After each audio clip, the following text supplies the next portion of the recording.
Campus graduates, welcome back to the channel. So guys, in this part we are going to start with the next topic related to a subject, that is fundamentals of marketing और theory and practices of marketing. Right, so इससे पहले वाले parts जिसने भी नहीं देखे हैं so please उसको चेकआउट करेंगे।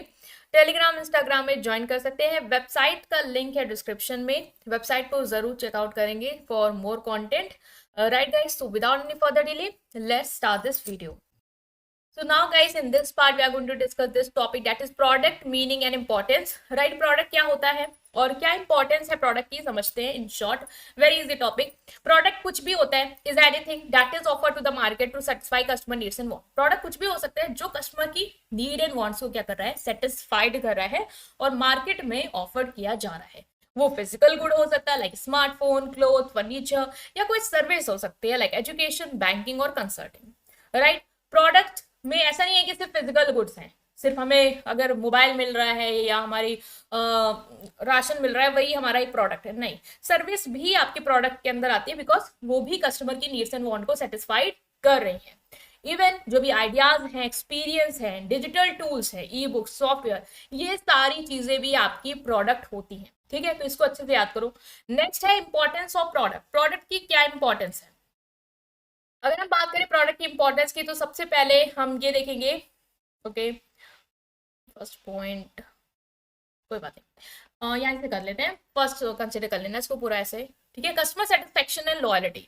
सबसे पहले आपको कस्टमर को सेटिस्फाइड करते हो। देखो प्रोडक्ट कुछ भी है बट वो क्या कर रहा है, कस्टमर की नीड्स एंड वांट को सेटिस्फाई कर रहा है। तो एक वेल डिजाइन प्रोडक्ट क्या करता है, कस्टमर की नीड्स और उसकी एक्सपेक्टेशन को पूरा कर पाता है, जिससे क्या होता है, कस्टमर हाईली सेटिस्फाइड होता है। सेटिस्फाइड होगा तो बार बार आपके पास आएगा, क्योंकि एक कस्टमर बार बार उसी के पास तभी जाएगा जब उसको वहां से वैल्यू मिल रही होगी। राइट, बार बार आपके पास आएगा आपके प्रोडक्ट को खरीदने, इवन लोगों को रिकमेंड भी करेगा, मींस लॉयल होगा आपके ब्रांड के लिए। तो एक अच्छा डिजाइन प्रोडक्ट आपको ये सारी चीजें दे सकता है। नेक्स्ट है revenue generation and profitability. Product से क्या होता है, आप सेल्स कर पाते हो, रेवेन्यू जनरेट कर पाते हो। एक ऐसा प्रोडक्ट जिसकी मार्केट में बहुत अच्छी डिमांड है, कोई इंश्योर करेगा वो बिकता रहे, उससे आपको अच्छा खासा पैसा मिलता रहे। पैसा मिलेगा तो आप री इन्वेस्ट कर पाओगे, ग्रोथ ऑप्शन देख पाओगे, इवन कुछ ऐसा भी लॉन्च कर पाओगे जिससे अपने कस्टमर को और सेटिस्फाइड कर पाओ। नेक्स्ट है कॉम्पिटेटिव एडवांटेज। एक अच्छा, एक हाई क्वालिटी प्रोडक्ट अगर आप बना रहे हैं अपने कंपनी में तो वो आपको हेल्प करेगा कि आप कॉम्पिटिटर्स से क्या कर पाओ, कॉम्पिटिट कर पाओ। कॉम्पिटिटर्स के मुकाबले लोग आपको प्रेफरेंस दे, आपका प्रोडक्ट खरीदे। सो कंपनी जो इनोवेट करती है, अपने प्रोडक्ट को इंप्रूव करती रहती है, उनको कॉम्पिटिटर्स के मुकाबले अच्छी खासी एडवांटेज मिलती है। Brand reputation and trust. अगर आपका प्रोडक्ट सक्सेसफुल है तो आपको वो हेल्प करेगा कि आप अपनी ब्रांड इमेज बना पाओ। जैसे एप्पल, उसकी एक अच्छी खासी ब्रांड इमेज है क्योंकि उसका प्रोडक्ट सक्सेसफुल है। कस्टमर का आपके साथ पॉजिटिव एक्सपीरियंस रहेगा, वो इंश्योर करेंगे कि वो आपके ही ब्रांड्स को बार बार खरीदे, ट्रस्ट करे। और इससे क्या होगा, जब वो बार बार आपके यहाँ आ रहे, ट्रस्ट कर रहे, तो आपकी एक अच्छी ब्रांड रेपुटेशन है। एप्पल की बहुत अच्छी ब्रांड रेपुटेशन है बिकॉज उसका कस्टमर बेस उस पर ट्रस्ट करता है क्योंकि वो एक सक्सेसफुल प्रोडक्ट डिलीवर कर रहा है। नेक्स्ट है market expansion opportunity. Of course एक अच्छा प्रोडक्ट आपके लिए नई मार्केट में भी डोर्स ओपन कर देगा। एक लोकल ब्रांड जिसके पॉपुलर प्रोडक्ट है वो नेशनल लेवल, इंटरनेशनल लेवल, हर लेवल पे वर्क कर सकता है और नए मार्केट से नए कंज्यूमर को टारगेट कर सकता है। ठीक है, नेक्स्ट है इकोनॉमिक एंड सोशल इम्पैक्ट। एक large scale production and distribution of product contribute to job creation. Of course अगर आपका जो प्रोडक्ट है वो बहुत अच्छा बिक रहा है और आप लार्ज लेवल पे, लार्ज स्केल पे प्रोडक्शन कर रहे हो और कस्टमर को सर्व कर रहे हो, तो आपको लोग भी ज्यादा चाहिए होंगे, तो आप लोगों को जॉब दे पाओगे, इकोनॉमी की ग्रोथ में हेल्प कर पाओगे, सोसाइटी का डेवलपमेंट कर पाओगे। मींस रियल लाइफ प्रॉब्लम तो सॉल्व करोगे ही करोगे कस्टमर को वो गुड्स देके जो उनके लाइफ में इम्पैक्ट डालेगा। इसके साथ ही साथ एम्प्लॉयमेंट अपॉर्चुनिटी, ये सारी चीजें भी क्रिएट कर पाओगे अपनी सोसाइटी में। ठीक है, कम्युनिटी को भी हेल्प कर पाओगे। तो गाइस ये थी आपके प्रोडक्ट की meanings and importance. I hope understand कर पाए आप। राइट, और पे हम टाइप्स ऑफ प्रोडक्ट को अंडरस्टैंड करेंगे कि हमारे जो प्रोडक्ट्स होते हैं वो कितने टाइप्स के होते हैं। ठीक है, तो इसमें सबसे पहला जो आपका टाइप आता है वो आता है आपका कंज्यूमर प्रोडक्ट। इससे पहले प्रोडक्ट की मीनिंग, डेफिनेशन, ठीक है, इंपॉर्टेंस हम डिस्कस कर चुके हैं, तो पहला वाला पार्ट देख लेना, तभी टाइप्स ऑफ प्रोडक्ट्स भी हम समझ पाएंगे। तो प्रोडक्ट्स के टाइप बेसिकली क्या है कि कंज्यूमर के जो प्रोडक्ट हैं, कंज्यूमर के यूज़ के लिए जो प्रोडक्ट हैं, वो हम कहेंगे कि वो कंज्यूमर प्रोडक्ट हैं। इसके बाद हम समझेंगे कंज्यूमर प्रोडक्ट में भी क्या टाइप्स हैं। इंडस्ट्रियल प्रोडक्ट बेसिकली जो बिजनेस के लिए यूज़ है, कंज्यूमर के लिए नहीं है, बिजनेस के लिए वो बिजनेस प्रोडक्ट या इंडस्ट्रियल प्रोडक्ट। देन हमारा डिजिटल प्रोडक्ट आता है, और इसके बाद हमारे durable and non durable products की कैटेगरी है, और फिर कंज्यूमर वर्सेस बिजनेस सर्विसेज। ठीक है, सर्विस। तो हमने सबसे पहले डिस्कस कर लेना अपना पहला type, that is consumer product for personal use. Consumer product means वो प्रोडक्ट जो कंज्यूमर कंज्यूम करता हो अपने पर्सनल यूज के लिए, मतलब यहाँ पे आप बिजनेस के लिए यूज नहीं कर रहे हैं, बल्कि खुद के हाउस होल्ड यूज के लिए, पर्सनल यूज के लिए जो प्रोडक्ट आप परचेज करते हैं उसे कहते हैं हम कंज्यूमर प्रोडक्ट। इनको हम फर्दर डिवाइड करते हैं कैटेगरीज में, जिसमें पहला है आपका कन्वीनियंस प्रोडक्ट, शॉपिंग प्रोडक्ट, इसके अलावा आपके आ जाएंगे स्पेशलिटी प्रोडक्ट एंड अनसॉर्ट प्रोडक्ट। तो सबसे पहले देखेंगे कि कंज्यूमर प्रोडक्ट मीन जो कंज्यूमर अपने पर्सनल यूज के लिए यूज कर रहा है वो कितने टाइप्स के हैं। पहला कन्वीनियंस। कन्वीनियंस मतलब क्या होता है, जो आप अपने कन्वीनियंस के लिए यूज करते हो, ठीक है, सहूलियत के लिए यूज करते हो, वो होते हैं आपके कन्वीनियंस प्रोडक्ट। बेसिकली ये वो प्रोडक्ट होते हैं जो आप फ्रीक्वेंटली खरीदते रहते हो, ठीक है, टाइम टू टाइम उसको जल्दी जल्दी खरीदते रहते हो, और ये लो कॉस्ट आइटम है विद मिनिमल बाइंग एफर्ट्स। मतलब इसमें आपको क्या है कि बहुत सारे एफर्ट्स नहीं करने पड़ेंगे इसको डिसाइड करने में कि मुझे कौन सा प्रोडक्ट चाहिए, या बहुत महंगे होंगे उसके लिए आपको कमाना है, ऐसा कुछ नहीं है। ये प्रोडक्ट बेसिक नीड वाले हैं, जैसे कि टूथपेस्ट हो गया, सोप हो गया, स्नैक्स हो गया, जो आप अपने कन्वीनियंस के लिए, अपनी डे टू डे लाइफ को ईजी बनाने के लिए यूज करते हो। नेक्स्ट है शॉपिंग प्रोडक्ट। इनको आप ज्यादा नहीं खरीदते हो, जैसे कन्वीनियंस प्रोडक्ट है वो फ्रीक्वेंटली खरीदना पड़ेगा, टूथपेस्ट जैसे खत्म हुआ वैसे खरीदना है तो हमेशा काम लगेगा। शॉपिंग प्रोडक्ट बेसिकली वो होते हैं जो आप खरीदते हो बट लेस फ्रीक्वेंटली, जल्दी जल्दी नहीं, कम से कम में ऐसे खरीदते हो, मतलब क्वालिटी, प्राइस और स्टाइल के अकॉर्डिंग आप उनको कम खरीदते हो। जैसे क्लोथ्स हैं, हर दिन आप कपड़े नहीं खरीद रहे हो, या तुरंत कपड़े खत्म क्या हो गए, कपड़े जब से कोई इवेंट हुआ तो आपने खरीदा, अदरवाइज नहीं खरीदा। इलेक्ट्रॉनिक्स है, जब तक चल रहा है, मैं फ्रिज चल रही तब तो चल रही, जब खराब हो गई तब खरीदेंगे। तो फ्रीक्वेंटली नहीं बाय करना है, मतलब डेली यूज में उतना नहीं आपको आ रहा है कि आपको हर दिन खत्म होते ही लेना है। बट हाँ, कि जैसे कि इलेक्ट्रॉनिक्स प्रोडक्ट है, फर्नीचर है, वो जब तक चल रहा है, 10-20 साल तक चल रहा है, तब तक कोई दिक्कत नहीं, उसके बाद हम खरीदेंगे। ठीक है। नेक्स्ट आता है आपका यहाँ पे जो टाइप है वो है स्पेशलिटी प्रोडक्ट। मींस ये यूनिक हाई एंड प्रोडक्ट होते हैं जिसके लिए कस्टमर का स्ट्रॉन्ग ब्रांड प्रेफरेंस होता है, और वो उसके अंदर होती है कि मैं एक्स्ट्रा एफर्ट्स करूं इन प्रोडक्ट को खरीदने के लिए।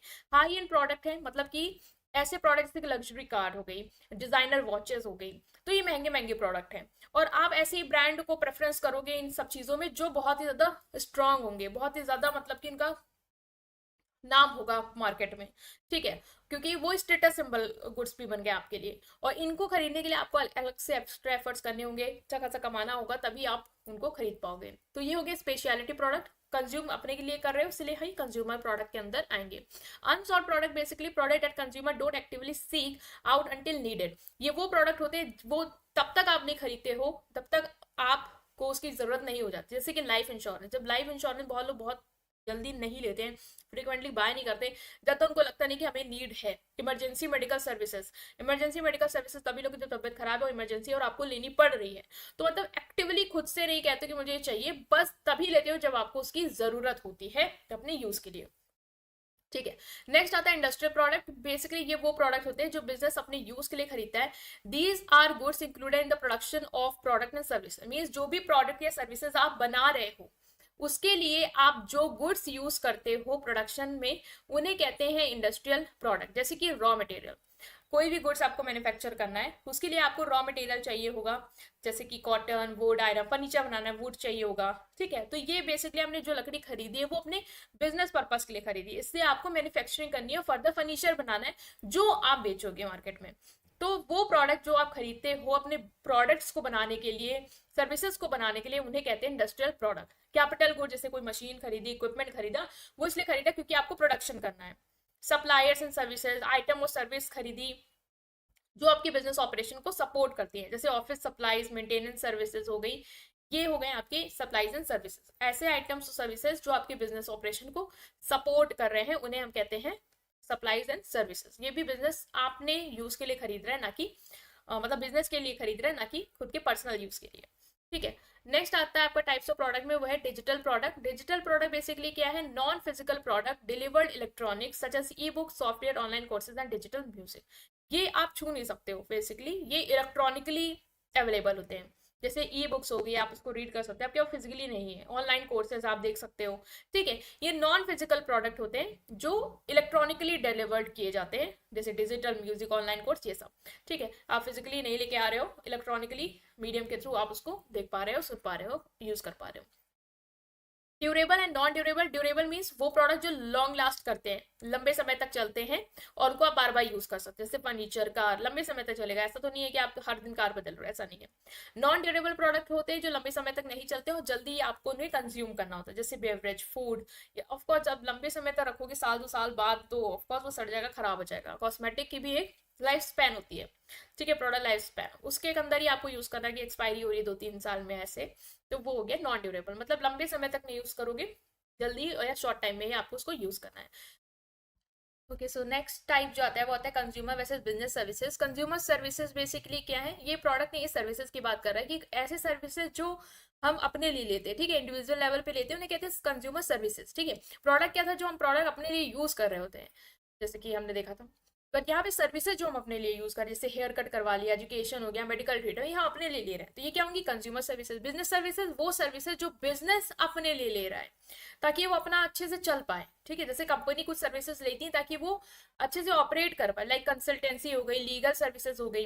अब मान लो कोई कंपनी है, उसको लीगल सर्विसेज चाहिए, ठीक है, उसको सलाह मशवरा करना है कि किस तरीके से हम लीगली काम करेंगे, या बिजनेस नहीं चल रहा अच्छा तो हमें कैसे वर्क करना है, उसके लिए उसने कंसल्टेंसी हायर करी, तो वो बिजनेस अपने लिए ले रहा है, ठीक है, तो उसे कहेंगे बिजनेस सर्विसेज। तो गाइस हमने प्रोडक्ट्स के बारे में समझा कि टाइप्स ऑफ प्रोडक्ट क्या है, 5 टाइप्स में हमने डिस्कस किया। कंज्यूमर के हमने सब टाइप्स भी डिस्कस किए। Now guys in this part we are going to discuss this topic, that is new product development.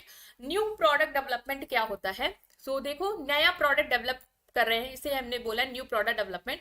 It is the process of bringing new product to the market. Market में नए product को लाने का जो भी process होता है उसे हम कहते हैं new product development. It include researching customer need, designing the product, testing and launching it successfully. Basically एक नए प्रोडक्ट को डेवलप करने के लिए आपको एक प्रोसेस के थ्रू गुजरना पड़ेगा, जिसमें सबसे पहले तो प्रोडक्ट बनाने से पहले ये देखोगे कि कस्टमर को जरूरत किस चीज की है, ठीक है। फिर उसी प्रोडक्ट को बनाओगे, डिजाइन करोगे, फिर टेस्ट करोगे कि क्या वो प्रोडक्ट सक्सेस है या नहीं है, क्या वो कस्टमर की नीड को पूरा कर रहा है या नहीं कर रहा है, मतलब वो टेस्ट करोगे अपने अपने एस्पेक्ट पे, ठीक है, अपने लेवल पे। उसके बाद जब आपको लगता है टेस्ट सक्सेसफुल है, फिर उसको लॉन्च कर दोगे। बिजनेस नया प्रोडक्ट डेवलप क्यों करता है, ताकि वो कॉम्पिटेटिव रहे, भाई मार्केट में कॉम्पिटिटर्स नए नए चीजें दे रहे हैं, आप नहीं दोगे तो आउट हो जाओगे। तो कस्टमर इसीलिए बनाता है बिजनेस नए प्रोडक्ट, ताकि कंपटीशन में बना रहे, कस्टमर की अलग अलग प्रेफरेंस को, नीड को पूरा करे, ठीक है, जो बदलती हुई जरूरतें हैं उनको पूरा करे और अपना रेवेन्यू बढ़ा पाए। भाई ऑफ कोर्स नए प्रोडक्ट बनाओगे, मार्केट में बिकेगा तो पैसे कमाओगे। तो ये, तो stages of new product development की बात की जाए तो पहला है आइडिया जनरेशन। प्रोडक्ट डेवलप करने के स्टेजेस क्या है सबसे पहले तो आइडिया आना चाहिए ना, प्रोडक्ट बनाना क्या है, ठीक है। तो finding new product ideas through market research. अब आइडिया आएगा कैसे, आइडिया तब आएगा जब आप मार्केट में निकलोगे, ठीक है, रिसर्च करोगे कि क्या जरूरत है कस्टमर को, कस्टमर से पूछोगे, उसका फीडबैक लोगे। दूसरा कर सकते हो कॉम्पिटिटर्स क्या कर रहे हैं, ठीक है, नकल कर लो, कौन मार्केट में क्या चल रहा है वो बना रहे हैं, हम भी बनाएंगे। ब्रेनस्टॉर्मिंग सेशन कर सकते हो, आपस में सब बैठ सकते हो और सोच सकते हो कि हमें क्या कराना है, जिससे आइडिया आ जाएगा कि प्रोडक्ट बनना क्या है, ठीक है। जैसे कि smartphone company gathers idea for affordable phone by analysing customer demand in competitor trends. जैसे कि स्मार्टफोन कंपनी, उसे देखा कि आजकल क्या फोन चल रहा है, फोल्ड वाला, जब से देखा कि कस्टमर बाय डिमांड भी कर रहे हैं, ठीक है, ये कंपनी ने लॉन्च किया, लोग भागे जा रहे हैं उसके पीछे, तो हमने समझ गया कि हमें भी वो बनाना है। तो पहला है आइडिया जनरेशन। दूसरा है आइडिया स्क्रीनिंग। एक बार आपने सोचे आइडिया, तो बहुत सारे आइडियाज आ सकते हैं, हम ये भी कर सकते हैं, वो भी कर सकते हैं, इसमें भी ये कर सकते हैं। अब करना क्या है, वो हमें क्या करना है, एनालाइज करना है, इवेल्युएट करना है। तो इवेल्युएट करेंगे अलग अलग टर्म्स के बेसिस पे कि कौन सा आइडिया अच्छा रहेगा, प्रॉफिट किस में ज्यादा है, कौन फिजिबल है, क्या करना आसान रहेगा, ठीक है, हमारे अकॉर्डिंग रिसोर्सेज अकॉर्डिंग मैच हो जाएगा, मार्केट में डिमांड किस चीज की है, उनके बेसिस पे हम डिफाइन करेंगे कि हमारा बेस्ट आइडिया क्या है, जिसके रिगार्डिंग हमें क्या करना है, काम शुरू करना है। कंपनी, उस एग्जांपल है, company rejects an idea for an phone with a built in projector due to high cost and low demand. जैसे कंपनी ने प्रोजेक्ट में फोन बनाने, तो उसको बहुत सारे आइडियाज है, जिसमें एक आइडिया किया है कि हम फोन में बिल्ट इन प्रोजेक्टर बनाए, ठीक है, फोन के अंदर जो प्रोजेक्टर होगा वो बिल्ट इन होगा। बट उसने ये रिजेक्ट कर दिया क्योंकि उसको लगा कि अगर हम ये करते हैं फोन में तो हमारी कॉस्ट तो बढ़ेगी बढ़ेगी, दूसरा इस चीज की डिमांड भी नहीं कर रहा है कस्टमर। तो हमने क्या किया, उस आइडिया को ड्रॉप कर दिया कि हमें ये चीज नहीं करनी है। नेक्स्ट आता है कॉन्सेप्ट डेवलपमेंट एंड टेस्टिंग। जब हमने बेस्ट आइडिया सेलेक्ट कर लिया, अब हम क्या करेंगे, देखेंगे कि हमें प्रोडक्ट कैसे बनाना है। तो एक पूरा कॉन्सेप्ट तैयार करेंगे कि हमें किस तरीके का प्रोडक्ट बनाना है, फिर हम उसको टेस्ट भी करेंगे। मतलब जो हमें कस्टमर लग रहे हैं कि हमें इन पे टेस्ट करना चाहिए, इनको अपना प्रोडक्ट ऑफर करना चाहिए और उनसे फीडबैक लेना चाहिए कि आपको वो पसंद आया नहीं आया, तो हम वो करें। इससे आपने देखा होगा शैम्पू कंपनीज करती है, सैंपल्स में अपना प्रोडक्ट देती है कस्टमर्स को, ताकि वो देखें उनको पसंद आ रहा नहीं आ रहा, उससे फीडबैक ले और फर्दर फिर उस पर काम करेगी। तो एग्जांपल है कि कार कंपनी एक प्रोटोटाइप डेवलप करती है इलेक्ट्रिक एसयूवी का और गैदर करती है कंपनी ओपिनियन का बिफोर फाइनलाइजिंग द डिजाइन। ठीक है, कंपनी ने एक इलेक्ट्रिक एसयूवी का प्रोटोटाइप बना लिया, लेकिन उसके बाद उसने लॉन्च नहीं किया, पहले देखा कि कंज्यूमर का ओपिनियन क्या है उस पर। उसके बाद फाइनली उसने डिसाइड किया कि कौन सी डिजाइन के साथ उसको जाना है। तो सबसे पहले आइडिया आया, फिर आइडियाज में भी हमने बेस्ट आइडिया सेलेक्ट किया, फिर उसके बाद हमने जो प्रोडक्ट बनाना है उसके बारे में रिसर्च करी, प्रोडक्ट बनाया और कस्टमर्स के साथ उसको टेस्ट भी किया कि उनको कैसा वो प्रोडक्ट लग रहा है। नेक्स्ट है business analysis, studying cost, potential profit, pricing strategy and expected sale. Business analysis क्या है कि जो भी कॉस्ट है उसको हम स्टडी करेंगे कि मतलब जो प्रोडक्ट बनाया उसमें कितनी लागत आ रही है, प्रॉफिट बनेगा नहीं बनेगा, हमारी प्राइसिंग स्ट्रेटेजी क्या होगी, ठीक है, क्या प्राइस सेट करना है, हमारी एक्सपेक्टेड सेल क्या होगी, कितना बेचेंगे, वो सारी चीजें को हम एनालाइज करेंगे। जैसे कि डेयरी ब्रांड है, वो SSS if launching lactose free ice cream will be profitable और नॉट। उनको आइडिया आया कि हमें लैक्टोज फ्री आइसक्रीम बेचनी है, ठीक है, उससे उन्होंने मान लो टेस्ट भी किया, कंज्यूमर का कुछ प्रेफरेंस भी लगा, बट वो अभी और एनालिसिस ये करेंगे कि क्या उसकी कॉस्ट जो है वो सही आ रही है कि नहीं आ रही। मतलब ऐसा ना कि कॉस्ट बहुत ज्यादा आपको पे करनी पड़ रही है, फिर प्रॉफिट उतना नहीं होगा, प्राइस क्या सेट करोगे, सेल्स एक्सपेक्टेड क्या है, वो आपको सोचना पड़ेगा। एक प्रोडक्ट के बारे में प्रोडक्ट कॉन्सेप्ट डिसाइड करने के बाद वो आपको सोचना पड़ेगा कि मेरा सब बन रहा है कि नहीं बन रहा है, तो वो एसेस करेगी। नेक्स्ट है प्रोडक्ट डेवलपमेंट, फिर प्रोडक्ट को कॉन्सेप्ट को रियल प्रोडक्ट में लाएगी, उसको डिजाइन करके इंजीनियरिंग करके मैन्युफैक्चर करके बकायदा एक प्रोडक्ट तैयार कर देगी। ठीक है, जैसे क्लोथिंग ब्रांड है, उसने नई new line of eco friendly jackets बनाई आफ्टर मंथ ऑफ डिजाइन। पहले डिजाइन वर्क किया, कस्टमर को टेस्ट कराया, पसंद आ रहा है नहीं आ रहा, जब उसको लगा कि हाँ ठीक है प्रॉफिटेबल भी है बढ़िया है, फिर उसने प्रोडक्ट को रियली में कन्वर्ट किया, ठीक है, वो बनवाए, प्रोडक्ट को तैयार करवाएं बल्क में, और उसके बाद वो क्या करेगी, उनको मार्केट में लाएगी। ठीक है, तो मार्केट में लाने के लिए भी फिर वो टेस्ट करेगी, ठीक है, लिमिटेड मार्केट में उसकी परफॉर्मेंस चेक करेगी, मतलब पूरी मार्केट में नहीं छाना है, पहले छोटे छोटे एरिया को कवर करना, वहां अपने प्रोडक्ट को बेचना, देखना है कि कस्टमर पसंद कर रहा नहीं कर रहा, कुछ भी इंप्रूवमेंट लग रहा है तो हमें उसको करना है। जैसे एक सॉफ्ट ड्रिंक कंपनी है, वो नया फ्लेवर लाती है, कुछ सेलेक्टेड सिटीज में लॉन्च किया उसने, नेशन वाइड नहीं लॉन्च किया, पूरी इंडिया में नहीं लॉन्च किया, कुछ सिटीज में लॉन्च किया, देखा ये फ्लेवर उस सिटीज में बिक रहा है नहीं बिक रहा, अगर वहां बिकेगा तो हर जगह बिक सकता है, फिर फाइनल लॉन्च करेगी, मतलब कि फुल इंडिया में फुल मार्केट में वो अपना प्रोडक्ट इंट्रोड्यूस करेगी, एडवर्टीजमेंट पे ध्यान देगी और डिस्ट्रीब्यूशन पे ध्यान देगी। जैसे कि एप्पल ने new iPhone with global marketing campaign और स्टोर एबिलिटी के साथ क्या किया, लॉन्च किया।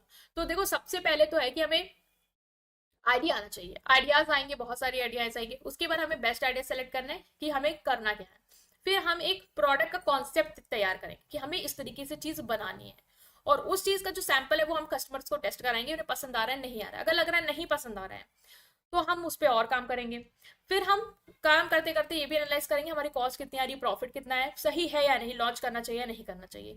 फिर प्रोडक्ट को जो हमें सेटिस्फेक्शन हो गया पूरी तरीके से कि हाँ कस्टमर भी कहीं ना कहीं उसको पसंद कर रहा है और हमें प्रॉफिटेबल भी है, अब हम प्रोडक्ट को बल्क में प्रोड्यूस करना शुरू करेंगे, उसको डिजाइन करेंगे, मैन्युफैक्चर करेंगे, बट अभी भी पूरी मार्केट में लॉन्च करेंगे नहीं, कुछ लिमिटेड मार्केट में लॉन्च करके उसकी परफॉर्मेंस चेक करेंगे, और अगर लगता है परफॉर्मेंस बेटर है तो हम पूरे इंडिया या पूरी मार्केट या जहां भी आपको ग्लोबल वर्ल्ड में भी करना है तो वहां पे भी अपने प्रोडक्ट को सर्व कराएंगे। Right guys, so now guys in this part we are going to discuss this topic that is product mix meaning and concept. तो प्रोडक्ट मिक्स क्या होता है उसको समझेंगे और उसके बेसिक कॉन्सेप्ट को भी अंडरस्टैंड करेंगे। तो देखो बहुत अच्छी मीनिंग है इसकी कि product mix also known as product assortment refers to the complete set of product and services that a company offers to its customer। मतलब वो सारे प्रोडक्ट और सर्विसेज जो एक कंपनी अपने कस्टमर को ऑफर्स करती है उससे हम बोलते हैं प्रोडक्ट मिक्स। मतलब कि पूरे प्रोडक्ट और सर्विसेज, जैसे कोई कंपनी है वो अलग अलग प्रोडक्ट टाइप्स दे रही है, ठीक है, वो चॉकलेट भी बना रही है, जैसे डेयरी मिल्क ले लो, वो चॉकलेट भी बना रही है, उसके अलग अलग चीजें भी बन रही है, तो वो कंपनी के जितने भी प्रोडक्ट है या जितनी भी सर्विसेज है वो सब मिला के क्या कहलाएंगी, product mix. It include different product line variation category data company sales in the market. मतलब कितने भी वेराइटीज हैं, कितने भी प्रोडक्ट के टाइप्स में है, कितनी कैटेगरीज हैं जो एक कंपनी बेचती है मार्केट में, उसे कहते हैं हम प्रोडक्ट मिक्स, जैसे कि आप टाटा को लो, ठीक है, उनके बहुत सारे प्रोडक्ट हमारी मार्केट में अवेलेबल हैं, ठीक है, टाटा नमक हो गया, इसके अलावा आपको टाटा कार सेक्शन में भी डील कर रही है, वो भी प्रोडक्ट आपको दे रही है, कंसल्टेंसी सर्विसेज, मतलब बहुत सारी चीजें हैं जो वो आपको ऑफर कर रही है, तो ये सब क्या कहलाएंगे, प्रोडक्ट मिक्स कहलाएंगे। तो नेक्स्ट आता है कि प्रोडक्ट मिक्स में एलिमेंट्स क्या है। पहला है प्रोडक्ट विथ, प्रोडक्ट लेंथ, और इसके बाद हम पढ़ेंगे product depth and product consistency. देखो प्रोडक्ट विथ क्या होती है, ये होती है कि आपके पास कितने नंबर ऑफ प्रोडक्ट्स हैं जो एक कंपनी ऑफर करे। जैसे नेस्ले के बहुत सारे प्रोडक्ट लाइन है, मतलब वो चॉकलेट्स में भी डील कर रही है, वो डेयरी में भी डील कर रही है, वो बेवरेज में भी डील कर रही है। तो ये क्या है, इसकी प्रोडक्ट्स लाइन है कि किस किस सेक्शन में वो कंपनी अपने प्रोडक्ट ऑफर कर रही है, वो प्रोडक्ट लाइन क्या है, चॉकलेट्स में है, डेयरी में है, बेवरेज में है। तो ये क्या हो गई प्रोडक्ट विथ, कि नंबर ऑफ प्रोडक्ट्स लाइन, किस किस लाइन्स में वो काम कर रही है। Product length, total number of product across all the product line. जैसे क्या हुआ, वो चॉकलेट में है तो चॉकलेट में कितने वैरायटी ऑफ चॉकलेट वो दे रही है, जैसे 10 टाइप्स ऑफ चॉकलेट्स होगी। लाइक आपने देखा होगा कि नेस्ले की किटकैट तो है, इसके अलावा और भी टाइप्स आती हैं। नेस्ले की मिल्क मेड वाली जो एक चॉकलेट आती है मिल्क वाली, वो है। इसके अलावा बहुत सारी टाइप्स ऑफ चॉकलेट्स हैं उसकी, सर्च कर सकते हो। तो ठीक है, तो वो क्या है, वो है उसके प्रोडक्ट लेंथ। प्रोडक्ट विथ, कि कितने कितने एरिया में हो आप, चॉकलेट भी बनाते हो, डेयरी भी के प्रोडक्ट भी बनाते हो, बेवरेज भी बनाते हो। प्रोडक्ट लेंथ मतलब उसी चॉकलेट्स में भी कितने टाइप्स आप बना रहे हो, उसी डेयरी प्रोडक्ट में भी कितने टाइप्स बना रहे हो, उसी बेवरेज में भी आपके कितने टाइप्स हैं, ये हो गई प्रोडक्ट लेंथ। जैसे नेस्ले की 10 टाइप्स ऑफ चॉकलेट बनती है, 5 टाइप्स ऑफ डेयरी प्रोडक्ट बनते हैं, 7 टाइप्स ऑफ बेवरेज बनते हैं। इसका मतलब इसकी प्रोडक्ट लेंथ टोटल 22 है। 22 प्रोडक्ट्स जो है वो पूरे क्या बना रही है। तो ये क्या होगी, प्रोडक्ट लेंथ। ठीक है, क्लियर हो गया। नेक्स्ट आता है प्रोडक्ट डेप्थ। प्रोडक्ट डेप्थ मतलब कि number of variation within product line such as different flavour, size और कलर, कि आप प्रोडक्ट लाइन में भी कितना वेरिएशन है उसका, कि कितने फ्लेवर्स में वो चीजें बना रही है, कितने साइज में है, छोटा है, बड़ा है, ठीक है। जैसे चॉकलेट बनाया तो वो हो गई प्रोडक्ट, चॉकलेट में डील करी, डेयरी बेवरेज, प्रोडक्ट लेंथ होगी। टाइप्स ऑफ चॉकलेट कितने हैं, जैसे 10 हो गए, बेवरेज जितने हो गए उतने हो गए, वो प्रोडक्ट विथ हो गई। डेप्थ क्या है, कि उसी चॉकलेट में भी तो साइज आ रहे होंगे, ठीक है। 10 टाइप के चॉकलेट बना रहे हो तो 10 टाइप के चॉकलेट एक ही साइज की थोड़ी ना, कोई छोटी है, लार्ज है, मीडियम है, हर साइज के बना रहे हो, अलग अलग कलर के पैकेट्स में बना रहे हो, अलग अलग फ्लेवर में भी वो चॉकलेट बन रही है। तो वो क्या होगी, प्रोडक्ट डेप्थ। जैसे कोका कोला मल्टीपल वेरिएशन देता है, diet Coke, zero Coke, cherry Coke, तो इसकी क्या है, ये प्रोडक्ट डेप्थ है, डेप्थ है, ठीक है, प्रोडक्ट डेप्थ, कि कितने फ्लेवर्स में वो ऑफर कर रहा है। नेक्स्ट है प्रोडक्ट कंसिस्टेंसी, कि कितने ज्यादा अलग अलग प्रोडक्ट लाइन आपस में रिलेटेड है in term of function, target audience या प्रोडक्शन। जैसे चॉकलेट है, मिल्क, डेयरी हो गई, ठीक है, बेवरेज हो गई, ये सब क्या है, प्रोडक्ट लाइन से अलग अलग। तो ये आपस में कितना कनेक्टेड है एक दूसरे से, फंक्शन के टर्म में, ऑडियंस के टर्म में, प्रोडक्शन के टर्म में, उसे कहते हैं प्रोडक्ट कंसिस्टेंसी। जैसे Apple maintain high consistency bye focusing only on technology related product like iPhone, iPad and MacBook. अब प्रोडक्ट कंसिस्टेंसी अगर आईफोन का एग्जांपल है, तो प्रोडक्ट कंसिस्टेंसी में आईफोन के एग्जांपल में हम क्या पढ़ेंगे, कि आईफोन जो होता है वो टेक्नोलॉजी रिलेटेड प्रोडक्ट बना रहा है, ठीक है, उस पर वो क्या कर रहा है, फोकस कर रहा है। जैसे कि आईफोन बना रहा है, आईपैड बना रहा है, मैकबुक बना रहा है, तो ये क्या होगी, उसकी प्रोडक्ट कंसिस्टेंसी होगी, कि वो सिर्फ टेक्नोलॉजी रिलेटेड जो प्रोडक्ट है आपस में in terms of their functions, ये उन पे ही चीजें, उन्हीं के लाइन पे डिफरेंट डिफरेंट प्रोडक्ट जो है वो बना रहा है, ठीक है। तो ये हो गया आपका प्रोडक्ट कंसिस्टेंसी, कि कितने आपके जो भी प्रोडक्ट लाइंस हैं वो आपस में क्लोजली रिलेटेड है, ठीक है। तो ये हमने पढ़ा। नेक्स्ट है प्रोडक्ट मिक्स का एग्जांपल समझते हैं। जैसे कि मान लो बेकरी है, वो अलग अलग प्रोडक्ट बेचती है, जैसे वो ब्रेड बेच रही है, केक्स बना रही है, कुकीज बना रही है, तो यहाँ पे प्रोडक्ट विथ क्या होगी, कि आप किस किस लाइन में हो। जैसे आप ब्रेड भी बनाते हो, केक भी बनाते हो, और कुकीज बनाते हो, तो ये क्या है, ये है आपकी प्रोडक्ट लाइन की क्या क्या बना रहे हो। डेप्थ क्या है आपकी, डेप्थ है कि हर कैटेगरी में भी आपके कितने वेरिएशन है। जैसे कि ब्रेड में भी आप 4 टाइप्स ऑफ ब्रेड बना रहे हो, 4 टाइप्स ऑफ केक बना रहे हो, 3 टाइप्स ऑफ कुकीज बना रहे हो। और कंसिस्टेंसी यहाँ पे क्या है, कि सारे प्रोडक्ट बेकरी रिलेटेड है, इसलिए आपस में क्या है, क्लोजली कनेक्टेड है या आपस में रिलेटेड है। तो ये होगी product consistency. Right guys, we are going to discuss this topic, that is product life cycle. ठीक है, इससे पहले प्रोडक्ट्स से रिलेटेड हमने काफ़ी टॉपिक्स पढ़े हैं, कि न्यू प्रोडक्ट डेवलपमेंट की क्या स्टेजेस हैं, प्रोडक्ट से रिलेटेड प्रोडक्ट क्या है, वगैरह वगैरह। आज हम समझेंगे कि प्रोडक्ट लाइफ साइकिल क्या होती है। बहुत इंपॉर्टेंट टॉपिक है, पेपर में काफ़ी बार इससे क्वेश्चन आता है कि प्रोडक्ट लाइफ साइकिल क्या है। Right, so let's understand this. Okay, so product life cycle describes the stages of product goes through from its introduction to the market until it is no longer sold. मतलब जैसे कि एक product की life, जैसे हमारी life cycle क्या होती है, हमारा बर्थ से लेके हमारे डेथ तक का जितनी भी स्टेजेस है वो सारी हमारी एक ह्यूमन की लाइफ साइकिल है, ठीक है, हमारी स्टेजेस है। लाइक बर्थ हुआ, देन इन्फेंट स्टेज में आए हम, ठीक है, इन्फेंट से हम चिल्ड्रन में आए, देन हम एडल्ट हुए, ठीक है, फिर हम मिड एज में आए, एंड देन हम ओल्ड एज में आए, एंड देन हम एक्सपायर हो गए। तो ये हमारी लाइफ साइकिल है। सिमिलरली प्रोडक्ट की भी लाइफ साइकिल होती है। जब उसका बर्थ होता है, मीन्स जहाँ से उसका इंट्रोडक्शन होता है टिल जहाँ पे वो खत्म हो जाता है, मतलब मार्केट में वो बिकता ही नहीं है, वो पूरी लाइफ साइकिल ही क्या होती है, प्रोडक्ट की लाइफ साइकिल कहलाती है। 5 स्टेजेस होते हैं इस प्रोडक्ट की लाइफ साइकिल में, उसको देखते हैं। पहला इंट्रोडक्शन स्टेज। कोई भी प्रोडक्ट मार्केट में आता है तो उसका बर्थ कब होता है, जब वो मार्केट में इंट्रोड्यूस किया जाता है, मतलब वो लॉन्च किया जाता है, new launch. The product is launch in the market. Birth हो गया मतलब कि वो प्रोडक्ट मार्केट में लॉन्च कर दिया गया, प्रोडक्ट में उसने मार्केट में क्या कर लिया, उसने जन्म ले लिया। Sales are low because people don't know about it yet. Of course आपके प्रोडक्ट के बारे में ज्यादा लोग जानते तो है नहीं, तो अभी उतनी सेल्स नहीं हो रही होगी। जैसे जैसे आप अवेयरनेस क्रिएट करोगे, मार्केटिंग करोगे, फिर सेल्स होगी, ठीक है। तो जब नया प्रोडक्ट आता है मार्केट में तो वो उतना नहीं बिकता जितना वो बाद में बिकेगा, क्योंकि लोग उसके बारे में भी उतना जानते नहीं है। Company spend a lot on advertising to create awareness. और इसी स्टेज पे कंपनी क्या करती है, एडवर्टाइजिंग में बहुत ज्यादा पैसा खर्च करती है, क्योंकि उसको क्या करना है, लोगों को अपने प्रोडक्ट के बारे में बताना है कि एक इस तरीके का प्रोडक्ट क्या हुआ, मार्केट में लॉन्च हो गया है। तो प्रॉफिट यहाँ पे इस फीचर में यार लो होते हैं या फिर नेगेटिव होते हैं, मतलब होते ही नहीं है, मतलब नुकसान में जा रहे होते हो, क्योंकि एडवर्टाइजिंग में तो खर्चा जा रहा है आपका, ठीक है, आप एक्सपेंस कर रहे हो बट उतना आपको रेवेन्यू जनरेट नहीं हो रहा, तो आप कहीं ना कहीं नेगेटिव में चले गए। जैसे कि electric cars first came out, जब इलेक्ट्रिक कार्स पहले आई, ईवी पहले आई, या आप ईवी ओला ये सब बाइक देख रहे हो, तब आपको क्या लगता है, बहुत सारे लोग खरीद रहे हैं उसको। ऑफकोर्स नॉट, अभी भी उतनी अवेयरनेस है भी, बट पहले के कंपेरेटिव तो अब खरीद रहे लोग, बट स्टार्टिंग में जैसे वो आए वैसे कोई नहीं खरीद रहा था, बिकॉज लोगों को लग रहा था कि ये वर्क करेगा या नहीं करेगा, और वो बहुत ही न्यू था, ठीक है। तो ये होता है पहली stage, that is introduction stage. Next आती है ग्रोथ स्टेज। ग्रोथ स्टेज मतलब गेटिंग पॉपुलर। अब आप ग्रो कर रहे हो एज अ प्रोडक्ट, मीन्स आपने कहीं ना कहीं अपनी मार्केट में अवेयरनेस क्रिएट कर ली है, अब लोगों को आपके प्रोडक्ट के बारे में पता चलना शुरू हो गया है, लोग अवेयर है, so more people start buying the product. इस स्टेज में क्या होगा, आपके प्रोडक्ट को ज्यादा से ज्यादा लोग क्या कर रहे होंगे, परचेज कर रहे होंगे, मीन्स आपकी सेल्स बहुत क्विकली क्या हो रही होगी, ग्रो हो रही होगी। वाई, बिकॉज लोगों को अब आपके प्रोडक्ट के बारे में पता है, आपने इतनी एडवर्टीजमेंट इंट्रोडक्शन स्टेज में क्रिएट कर दी कि now people are purchasing your product. Profit increases as more people bye.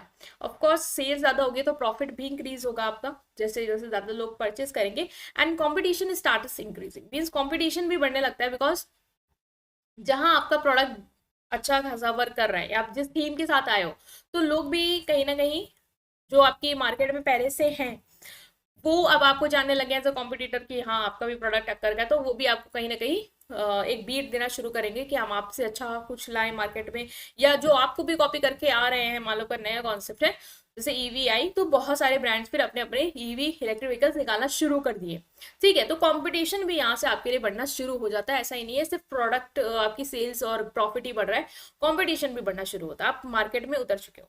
जैसे smart watches become popular and now more brands चलते हैं। पहले स्मार्ट वॉच आया, नया कॉन्सेप्ट था, लोगों को पता नहीं था, इंट्रोडक्शन स्टेज पे था, उतना बिका नहीं। फिर ग्रोथ स्टेज में आया, जब अवेयरनेस हुई, लोग उसको खरीदने लगे, उनको लगा यस ये वॉच काफी बेनिफिशियल है। उसी के साथ आपने देखा बहुत सारे ब्रांड्स ने अपनी अपनी भी स्मार्ट वॉच लॉन्च कर दी, just to give you a competition. So competition भी बढ़ने लगता है मार्केट में, वही सब कोई बेचना चाहता है जिसकी डिमांड हो रही है और जो चल रहा है। नेक्स्ट आती है maturity peak. Maturity peaks means आपको पॉपुलैरिटी जो मिल गई वो एकदम हाईएस्ट पीक में मिल गई, मतलब जितना आपका प्रोडक्ट पॉपुलर होना था, जितने लोगों को उसको खरीदना था, जितना आप अट्रैक्ट कर सकते थे मार्केट, उतना आपके कर लिया। The product is well known and the sales are at the highest, means product को अब सब लोग अच्छे से जान रहे हैं, वेल नोन है आपका ब्रांड, आपका पॉपुलर हो गया प्रोडक्ट, और उसकी सेल जितनी हो सकती थी, ठीक है, उतनी हो गई है। बहुत सारे कॉम्पिटिटर्स आ गए हैं मार्केट में अपने प्रोडक्ट के साथ, हो सकता है आप जिस प्राइस पे दे रहे हो उससे कम पे भी अब लोग कॉम्पिटिटर जो है वो चीज ऑफर कर पा रहे हैं। Companies try to attract customer by offering discounts and new feature. अब जो भी कॉम्पिटिटर्स आ रहे हैं या आप भी हो, कुछ नया ला रहे हो, डिस्काउंट दे रहे हो ताकि आपके प्रोडक्ट को लोग खरीदें, ठीक है। प्रॉफिट है stable but not don't grow much. अब स्टेबल ही होंगे प्रॉफिट, क्योंकि अब आप के साथ कॉम्पिटिशन भी बढ़ गया। दूसरा है कि लोग स्विच भी कर रहे हैं एंड आप डिस्काउंट्स भी दे रहे हो, तो कहीं ना कहीं आप उतना प्रॉफिट नहीं बना पा रहे हो जितना ग्रोथ स्टेज में बना पा रहे होगे, ठीक है।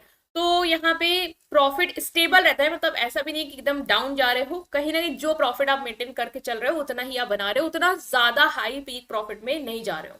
तो ये मैच्योरिटी स्टेज है, मतलब जितनी मार्केट आप कैप्चर कर सकते थे, जितने कस्टमर आप बना सकते थे, जितने लोग को बेच सकते थे, उतना आपने अचीव कर लिया है। Smartphone like iPhone and Samsung are in this stage, companies release new model to stay relevant.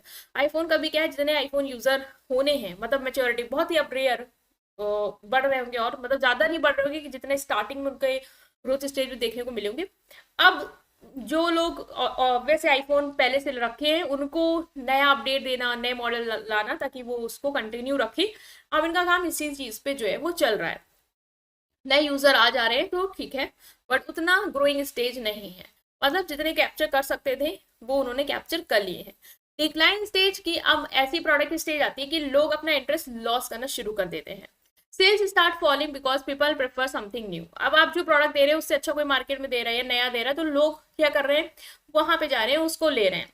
तो आपकी सेल्स क्या होना शुरू हो जाती है, डिक्लाइन होना शुरू हो जाती है। कंपनी अपनी मार्केटिंग रिड्यूस कर देती है, और या तो प्रोडक्ट को बनाना बंद कर देती है, क्योंकि उसको लग रहा होता है कि अब जो है वो कुछ नया आ गया है, इनोवेटिव आ गया मार्केट में, अब लोग हमारे प्रोडक्ट को ये प्रेफर नहीं करेंगे, अब वो उस चीज को लेंगे। तो सम बिजनेस चाहती है कि वो प्रोडक्ट में अपडेट कर दे, ठीक है, कुछ इनोवेशन कर दे जिससे वो रेलिवेंट रहे, वो मार्केट से आउट ना हो। जैसे कि DVD players decline because people switch to online streaming like Netflix. Netflix आया, जब कुछ नया आया तो लोगों ने डीवीडी प्लेयर्स को बंद कर दिया, बिकॉज अब वो नेटफ्लिक्स में आराम से चिल कर रहे हैं और देख रहे हैं जो भी उनको सीरीज देखनी है या जो भी उनको न्यू मूवी देखनी है, वो सब उनको वहां पे अवेलेबल है। ऐसा डीवीडी की रिक्वायरमेंट नहीं है। तो पहले जो डीवीडी आया, इंट्रोड्यूस हुआ, लोगों को अवेयरनेस इतना नहीं खरीदा, अवेयर हुई तो बहुत अच्छे से बिका वो, ठीक है। फिर कॉम्पिटिटर्स भी आ गया उसके टक्कर के, जितनी मार्केट कैप्चर कर सकता था कर लिया। उसके बाद जब कुछ नया आया, या वो कुछ अपने आप को अपडेट नहीं कर पाया, कुछ नया आया, तो लोग वहां स्विच कर गए, उनको उससे बेटर एक्सपीरियंस मिलने लग गया, तो इसकी सेल्स क्या होगी, डिक्लाइन हुई। तो बेसिकली या तो डिक्लाइन हुई, तो या तो मार्केटिंग में खर्चा करने का मतलब है नहीं, क्योंकि आप एडवर्टीजमेंट कर रहे हो, कोई फायदा नहीं होगा, लोग दूसरी चीज को प्रेफर कर रहे हैं। तो आप क्या करोगे, अपने खर्चों को ही क्यों करोगे, जब प्रॉफिट बन नहीं रहा है, प्रोडक्ट बनाना बंद करोगे एंड मार्केट से आउट हो जाओगे। So this is declining stage, ठीक है। तो ये 4 स्टेजेस हैं आपकी जो आपको याद रखनी है। पहला है इंट्रोडक्शन, दूसरा है ग्रोथ, देन मैच्योरिटी, ठीक है। पहले आपने क्या किया, इंट्रोडक्शन किया, देन ग्रोथ हुई, देन आप मैच्योरिटी पे आ गए, अब इससे ज्यादा कुछ नहीं बढ़ रहा है, एंड देन आप डिक्लाइन हो गए, ठीक है। ऐसे कुछ ग्राफ आपका बनेगा पीएलसी का, that is product life cycle. Product life cycle क्यों इंपॉर्टेंट है, understanding these stages help business decide when to launch a product. ये आपको अगर आप इस स्टेजेस को समझ पाते हो तो आपको ये पता रहता है कि आपको कब प्रोडक्ट लॉन्च करना है, ठीक है, कब आपको कुछ मार्केट में लाने की रिक्वायरमेंट है, ये पता रहेगा। कब इंट्रोडक्शन का टाइम आ गया है, जब आपको लगेगा कि हाँ ऐसे प्रोडक्ट की रिक्वायरमेंट है, नीड है मार्केट में, तब आप वो चीज लॉन्च करोगे। Know when to invest in marketing, अगर आपको लग रहा है कि प्रोडक्ट का जो ट्रायल हुआ है, इंट्रोड्यूस हुआ है, अच्छी खासी डिमांड उसकी बन सकती है, तभी आप सोचोगे कि मुझे एडवर्टीजमेंट करना है। और अगर ग्रोथ स्टेज के बाद मेच्योरिटी में भी आपको लग रहा है कि आप कैप्चर हो गया है, और अब आपके जब डिक्लाइन स्टेज आई है, वो प्रोडक्ट की डिमांड इतनी स्टॉप हो गई है, तो वहां इन्वेस्ट नहीं करना है। तो ये आपको हेल्प करेगा डिसाइड करने में। फाइंड वेज टू इंप्रूव और अपडेट देयर प्रोडक्ट, जैसे आपको लगेगा कि डिमांड डिक्लाइन हो रही है, मार्केट में कुछ नया आया, वहां लोग स्विच कर रहे हैं, तो आपको यहाँ पता चल जाएगा कि आपको अपने प्रोडक्ट में क्या नया करना है या क्या इंप्रूवमेंट लाने, जिससे कस्टमर बेस को आप रिटेन कर पाओ, ठीक है। Each stage need different strategy to keep the product successful. तो हर स्टेज में आपको अलग अलग स्ट्रैटेजी अपनानी पड़ेंगी, चाहे वो इंट्रोडक्शन हो कि कैसे मार्केट में इंट्रोड्यूस करना है, कैसे अवेयरनेस करनी है, या ग्रोथ हो कि किस तरीके से और आप सेल्स को इंक्रीज कर सकते हो। हर स्टेज में आपको अलग अलग स्ट्रैटेजीज अपनानी होगी ताकि अपने प्रोडक्ट को सक्सेसफुल कर पाओ, right guys. So now guys, in this part we are going to discuss this topic, that is branding, meaning and importance, ठीक है। ब्रांडिंग को समझेंगे कि क्या मीनिंग है आपकी ब्रांडिंग की, एंड इंपॉर्टेंस को अंडरस्टैंड करेंगे। So branding is the process of giving a unique identity to a product, business और सर्विस। हमने ब्रांडिंग के बारे में पढ़ भी रखा है कि ब्रांड क्या होता है, ठीक है। ब्रांड क्या होता है, जो आप रिलेट कर पाओ, मतलब जैसे आपने कोई लोगो देखा, ठीक है, या उसका कोई फीचर जिससे आपको पता चल गया ये तो, मतलब नूडल्स में बहुत सारे ब्रांड है, ठीक है, इंस्टेंट नूडल्स में बहुत सारे ब्रांड है, बट आपको कौन सा नाम याद आता है हमेशा, मैगी। क्यों, क्योंकि उसकी एक यूनिक इमेज आपकी आंखों में बन चुकी है, चाहे वो उसके प्रोडक्ट क्वालिटी को लेके हो, नेम को लेके हो, स्लोगन को लेके हो, एक टैग टेस्ट भी हेल्थ भी, वो सब आपको रिमेम्बरिंग हो गया। ठीक है। तो वो क्या है, एक तरीके का ब्रांड मीन्स, ब्रांडिंग मीन्स एक ऐसा प्रोसेस जिसके थ्रू आप एक कस्टमर के माइंड में अपने प्रोडक्ट की या सर्विस की एक यूनिक इमेज क्रिएट करते हो, जो उसको हेल्प करता है आपके बाकी कॉम्पिटिटर के प्रोडक्ट से आपके प्रोडक्ट को डिफ्रेंशिएट करने में। That is branding. और बहुत सारे बिजनेस ब्रांडिंग में फोकस करते हैं जिससे वो अपने कस्टमर के नजरों में अपने आप को यूनिक ला पाए। लाइक अगर वो शॉपिंग मॉल में गया है, उसके पास बहुत सारे प्रोडक्ट भी अवेलेबल हैं, ठीक है, कैशअप के बहुत सारे प्रोडक्ट भी अवेलेबल है, देन टू वो आपके प्रोडक्ट को प्रेफर करे, बिकॉज उसके माइंड में आपकी प्रोडक्ट को लेके एक यूनिक आइडेंटिटी, एक इमेज बन गई है। ब्रांडिंग किस किस चीज़ों से आप कर सकते हो, या तो आपका उस नेम को आप एक यूनिक आइडेंटिटी ला सकते हो प्रोडक्ट की, कस्टमर की आंखों में, या लोगो हो सकता है, या स्लोगन हो सकता है, या आपका डिजाइन हो सकता है, या मैसेज हो सकता है जो आप चाहते हो कस्टमर को पता चले कि आप क्या प्रोडक्ट क्या डिलीवर करना चाहते हैं, जो आपके कस्टमर के नजरों में आपके प्रोडक्ट को स्टैंड आउट करा पाए। Think of it like this, branding is like a personal personality. Just like we recognize people by their looks, voice, behavior, we recognize brand by their logo, design and reputation. जैसे कि हमें किसी भी person की personality कैसे हम define करते हैं, कैसे रिकॉग्नाइज करते हैं, या तो हम उसकी पर्सनालिटी हम उसके लुक से कि वो इज गुड लुकिंग या शी इज गुड लुकिंग, या उसके वॉइस से कि उनकी वॉइस बहुत अच्छी है। तो क्या एक यूनिक फीचर है उनका जो हमें बाकी लोगों से उनको अलग कर रहा है। उसी तरीके से हम ब्रांड की भी यूनिक आइडेंटिटी उसके लोगो से, उसके स्लोगन से, उसके डिजाइन से, या उसकी क्या इमेज है या गुडविल है मार्केट में, उससे हम प्रेफर कर सकते हैं। एग्जाम्पल ब्रांडिंग का है, Apple is known for innovation and premium quality. Apple की ब्रांडिंग क्या है, उन्होंने किस तरीके से अपने प्रोडक्ट को ब्रांड किया है, that is innovation and premium quality. कि हम जो भी आपके प्रोडक्ट देते हैं आपको, वो एक तो इनोवेटिव होगा, कुछ नया ही होगा मार्केट में, और उसकी क्वालिटी जो होगी वो प्रीमियम होगी, ना कि जस्ट डू इट स्लोगन। ठीक है, जस्ट डू इट, ये एक स्लोगन या show logo symbolise motivation and sports excellence. So जब भी आप नाइकी देखते हो या जस्ट डू इट सुनते हो, तो आपको तुरंत क्लिक करता है एक ब्रांड, दैट इज नाइकी। ठीक है, या उसका लोगो देखते हो तो आपको वो भी एक तरीके से मोटिवेशन को सिंबलाइज करता है कि yes you can do it, and sports excellence को। तो इस तरीके से अपने प्रोडक्ट की यूनिक इमेज क्रिएट कर रखी है। बाकी शूज जो है वो इस स्लोगन को नहीं यूज करते होंगे, जस्ट डू इट या एड आता है या कुछ आता है तो आपको पता है इट्स ऑल अबाउट नाइकी। ठीक है, तो वो एक यूनिक आइडेंटिटी है, वो सुनते ही आपके माइंड में सिर्फ एक ब्रांड आएगा, that is Nike. So this is the process of branding. Importance क्या है ब्रांडिंग की, क्यों आप यूनिक इमेज क्रिएट करना चाहते हो अपने कस्टमर से माइंड में। पहला तो है क्रिएट रिकॉग्नाइजेशन एंड ट्रस्ट। एक strong brand make a product easy to recognise and build customer trust over time. एक अच्छा ब्रांड, एक स्ट्रॉन्ग ब्रांड जिसकी एक अच्छी कस्टमर के माइंड में रेपुटेशन है, वो इजी होगा कस्टमर के लिए रिकॉग्नाइज कर पाना और उस पर ट्रस्ट कर पाना। जैसे एप्पल पे आप लोग एक तो एप्पल के लोगों से तुरंत एप्पल के उसको रिकॉग्नाइज कर लेते हो कि ये एप्पल का प्रोडक्ट है। ठीक है, लोगों से आप तुरंत उसको क्लिक कर लेते हो ये यही ब्रांड है। तो उसने अपनी ऐसी लोगों के थ्रू, अपने एक ऐसे क्वालिटी के थ्रू, अपने मैसेज के थ्रू आपके माइंड में अपनी एक बहुत ही स्ट्रॉन्ग रेपुटेशन बिल्ड कर लिया है कि अब आप उसको क्या करोगे, ट्रस्ट भी करोगे।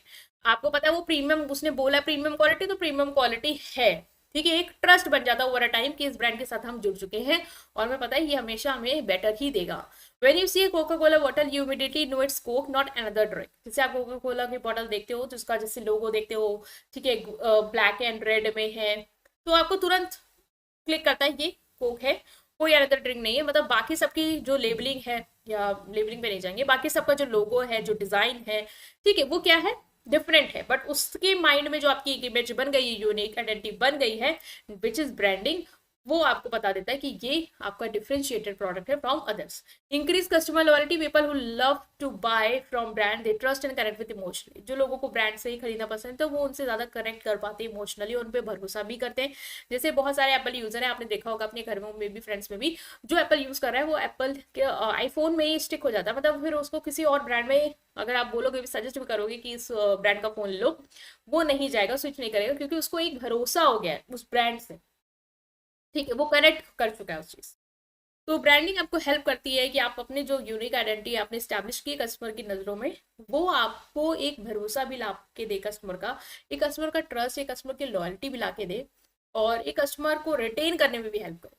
Differentiate from competitors, of course branding जो लोगो है, जो डिजाइन है, जो रेपुटेशन है, गुडविल है, जो भी आप मैसेज दे रहे हो, वो आपको हेल्प करता है कि आपने कॉम्पिटिटर से अपने आप को स्टैंड आउट करा पाओ। McD, burger king both sell burger, but McD branding focus on family fun, making it unique. McD और बर्गर किंग दोनों बर्गर बेचते हैं, ठीक है, लेकिन मैकडी का क्या है, हैप्पी मील, फैमिली फन, तो वो उसका एक ब्रांडिंग है, वो उसका एक यूनिक फीचर है जो उसको डिफरेंट करता है अपने कॉम्पिटिटर से। तो जब भी आप फैमिली फन, हैप्पी मील सुनते होगे तो आपको बस एक ही नाम याद आता होगा, दैट इज मैकडी। ठीक है। Next is justifies higher prices. Branded product can charge premium prices because people believe in their quality and reputation. जो ब्रांडेड प्रोडक्ट्स हैं, ठीक है, जिनका ऑफ कोर्स ब्रांडेड प्रोडक्ट्स आपको भी पता है कि वो प्रीमियम प्राइसेस चार्ज करते हैं, लोग पे भी करते हैं क्योंकि उनकी नजरों में है कि हाँ अगर ये प्राइस इतना दे रहे हैं तो इसका मतलब क्वालिटी भी उतनी अच्छी होगी, that's why they are charging this much high prices. तो एक रेपुटेशन आपकी नजरों में मतलब बन जाती है और आप बिलीव करते हो कि उनकी जो क्वालिटी प्रोडक्ट है वो अच्छी खासी होगी।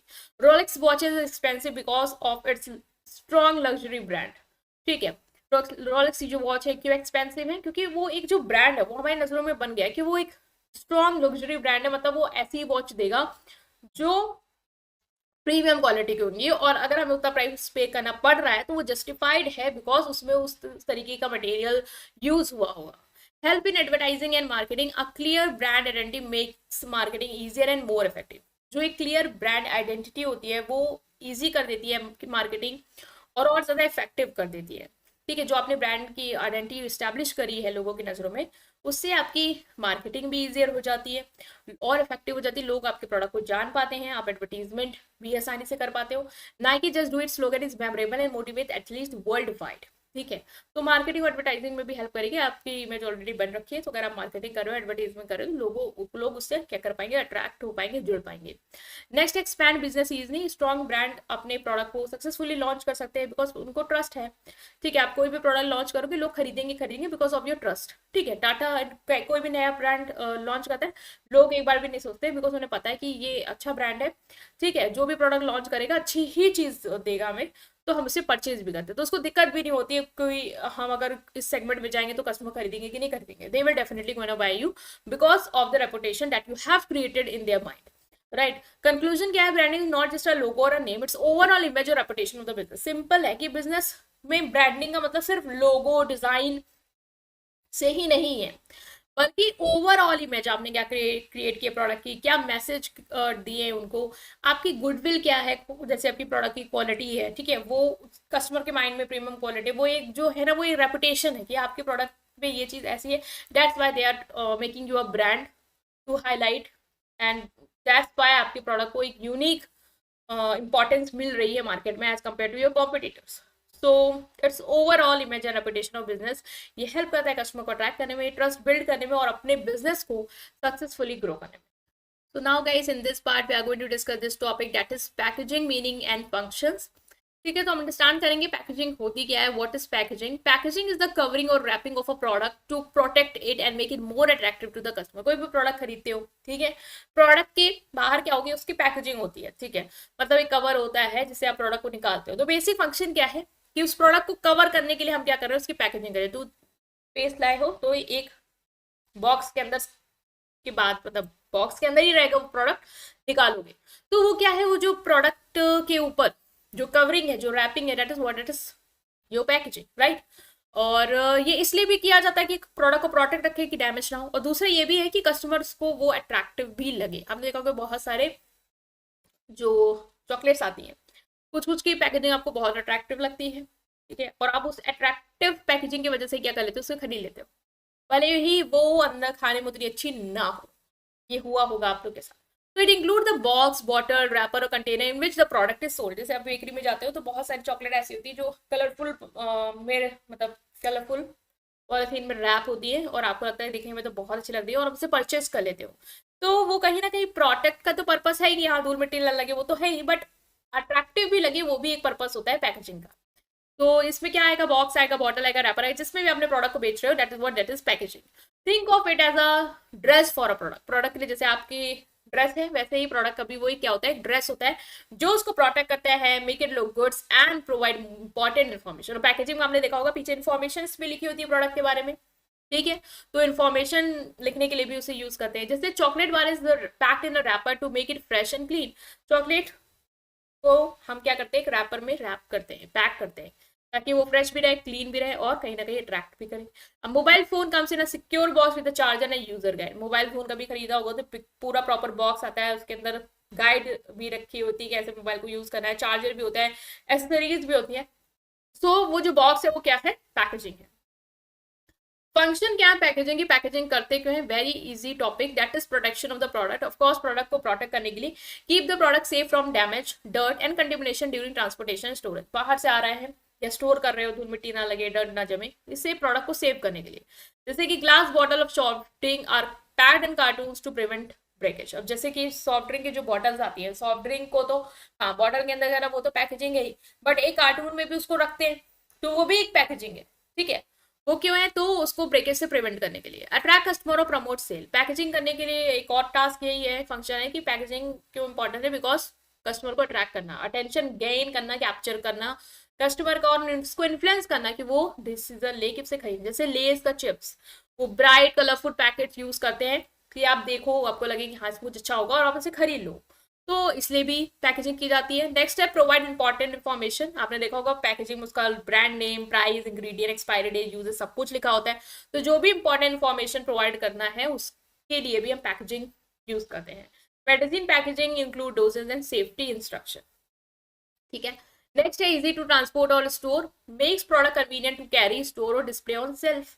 आपके लिए इजी हो जाता है, इधर उधर प्रोडक्ट भाग नहीं रहे, प्रोडक्ट पैकेट के अंदर है, आराम से आप उसको रख सकते हो, या अगर ट्रांसपोर्टेशन कर रहे हो आराम से उसको कैरी कर सकते हो एक जगह से दूसरी जगह में, बाहर नहीं आएगा प्रोडक्ट, खराब नहीं होगा, तो easy to transport and store. Next is help in branding and differentiation, आपके प्रोडक्ट का जो पैकेजिंग है वो कहीं ना कहीं जो उसमें लोगो लगा हुआ है या उसकी जो डिजाइनिंग है बाहर, ठीक है, वो आपके प्रोडक्ट को यूनिक बना रहा है बाकी प्रोडक्ट कॉम्पिटिटर के प्रोडक्ट से, तो आपके ब्रांड को हेल्प कर रहा है कि आप स्टैंड आउट कर पाओ।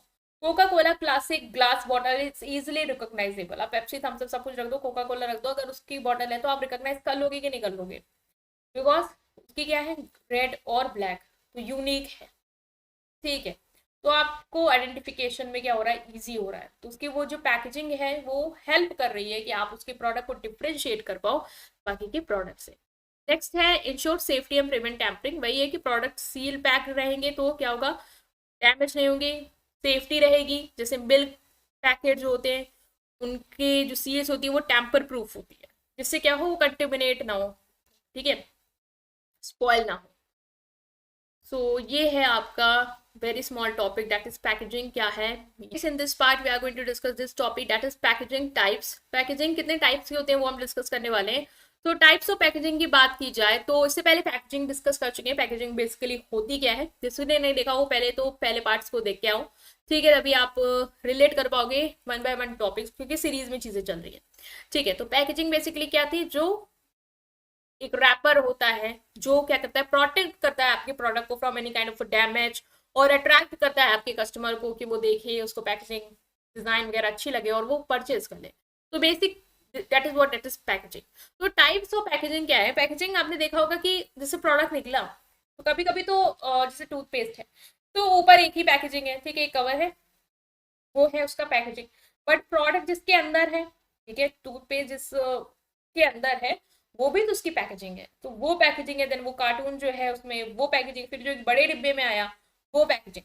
तो इस तरीके से पैकेजिंग को तीन पार्ट में डिवाइड करते हैं। पहला है primary packaging, that is direct contact with product, ऐसी पैकेजिंग जो प्रोडक्ट के डायरेक्ट कॉन्टेक्ट में। This is the first layer of packaging that directly touches the product and keep it safe. जैसे टूथपेस्ट है तो टूथपेस्ट का जो बाहर की लेयर है, मतलब जो टूथपेस्ट जिसके अंदर है, ठीक है, वो क्या है, प्राइमरी पैकेजिंग है, डायरेक्टली कस्टमर पहले तो कस्टमर के टच में वो छू रहा है, दूसरा ये है कि प्रोडक्ट से डायरेक्टली वो टच हो रहा है, मतलब प्रोडक्ट उसी के अंदर है, ठीक है, ताकि वो सेफ रह पाए।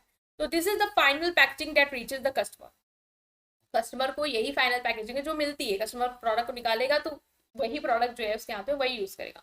लेस के क्या है, लेस का डायरेक्ट पैकेजिंग क्या है, जो उसकी पॉलीथीन है, ठीक है, उसके अंदर चिप्स हैं तो चिप्स डायरेक्ट उस पन्नी के कांटेक्ट में है, तो this is what, this is primary packaging. I hope समझ पा रहे हैं। Chocolate wrapper primary packaging. Water bottle, जैसे प्लास्टिक की ग्लास बॉटल है, ठीक है, तो पानी इसके अंदर है और पानी इसको क्या कर रहा है, टच कर रहा है, तो ये क्या है, ये इसकी प्राइमरी पैकेजिंग है, ठीक है। टूथपेस्ट ट्यूब जैसे हमने डिस्कस किया। नेक्स्ट आती है कि इंपॉर्टेंस क्या है प्राइमरी पैकेजिंग की। पहला तो प्रोडक्ट की एकदम कांटेक्ट में है, प्रोडक्ट को टच कर रहा है, तो प्रोडक्ट को कोशिश यही है कि वो फ्रेश रखे, सेफ रखे। दूसरा इंफॉर्मेशन उस प्रोडक्ट जो भी है आपका, ठीक है, प्रोडक्ट, उसके अंदर आपने देखा कि इंफॉर्मेशन भी लिखी होती है। कोई प्रोडक्ट अभी यहाँ पे अवेलेबल ये है, ठीक है, जैसे ये है फेविकोल है, ठीक है, आपको दिख रहा होगा। तो ये प्रोडक्ट, ये जो बॉटल है वो डायरेक्ट इसको टच कर रही है, ठीक है। तो ये क्या है, ये आपकी प्राइमरी पैकेजिंग है। तो दूसरा प्रोडक्ट अंदर क्या रहेगा, सेफ रहेगा, ठीक है, बाहर नहीं निकल रहा है, सेफ रहेगा और फ्रेश रहेगा, ठीक है, सूखेगा नहीं। दूसरा, इसमें इंफॉर्मेशन लिखी हुई है, प्राइस क्या है, ठीक है, फिर कंपनी के नेम लिखे हुए हैं, प्राइस लिखा हुआ है, क्वांटिटी लिखी हुई है, यूज कैसे करना है ये लिखा हुआ है। तो ये इंफॉर्मेशन कंटेन करती है। दूसरा, easy for consumer to handle और यूज, कस्टमर के लिए इजी कर देती है प्रोडक्ट को यूज करना। ऐसे क्या वो ऐसे फेंक के जाएंगे, नहीं ना। तो इसमें क्या है, हमारे लिए प्रोडक्ट को अप्लाई करना इजी हो जाएगा और हम उसको हैंडल भी इजी तरीके से कर सकते हैं। तो दिस इज प्राइमरी पैकेजिंग और ये इसके बेनिफिट्स हैं। नेक्स्ट आती है आपकी सेकेंडरी पैकेजिंग, मींस दूसरी, additional protection of branding. This is outer layer that folds one और मोर primary package products together.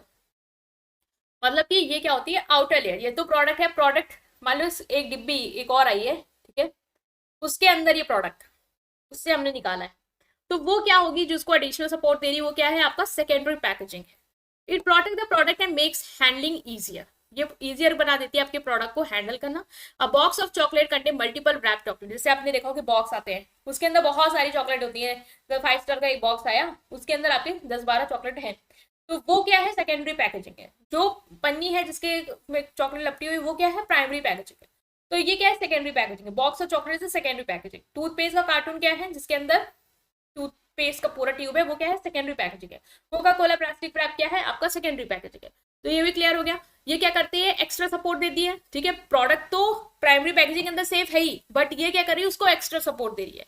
Transportation storage में इजी हो गया, और प्रोडक्ट क्या करता है, और अट्रैक्टिव लगता है। पहले उसी को देखोगे, उसके बाद आप प्रोडक्ट को अंदर से निकाल के यूज करोगे, तो अट्रैक्टिव भी लगाने के लिए। दूसरा है tertiary packaging.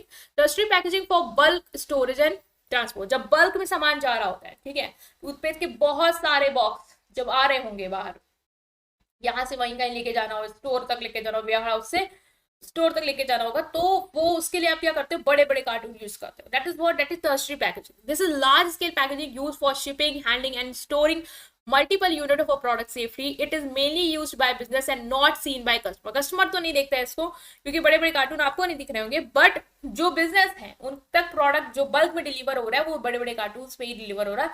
That is tertiary packaging. Big cartoon box carrying multiple toothpaste tubes, ठीक है।